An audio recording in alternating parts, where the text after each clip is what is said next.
Panahon na naman ng sipon na tubo. So, ito meron kami ditong humidifier from Dearma. Salamat po sa nagbigay ng sample item. Ayan. So, ito po ay isang humidifier. And ipapakita ko dito kung paano to gamitin at iset up.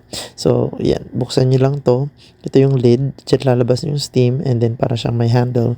So, just turn it upside down para lagyan siya ng water. So, meron din lid doon. So, turn it upside down. Lagyan ng tubig. And then, i-lock yung lid para hindi matapon yung tubig. And then, ibabalik mo lang siya doon sa base nung humidifier. Ayan. So, careful lang kayo sa pag, make sure nakalock.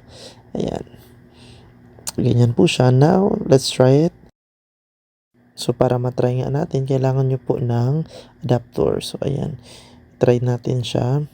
Buti nakahanap ako ng adapter. Nahirapan ako maghanap ng adapter. So, itatry na natin siya. Ayan. So, kung gusto niyo mag-avail nito, nasa yellow basket lang naman yan.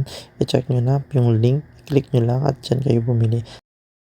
So, marami available function dyan. Pwede nyo explore lang po yan. Nandyan na sa manual naman po siya.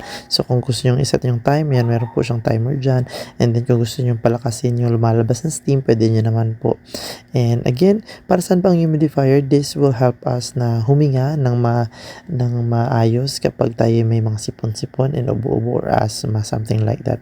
Yun ang sabi nila. So, again, salamat po sa seller na nagbigay sa amin ng sample. Ayan, click nyo na lang po yung link, yung yellow basket dyan to avail it. So, ayun na nga, after kong iset up, ibinigay ko na sa kwarto ng aking anak kasi meron siyang sipon, ubo at asthma. So, matutulungan siya nitong huminga ng maayos. Kaya if you find this video and the item helpful, i-check out nyo na yan, like and share. Bili na!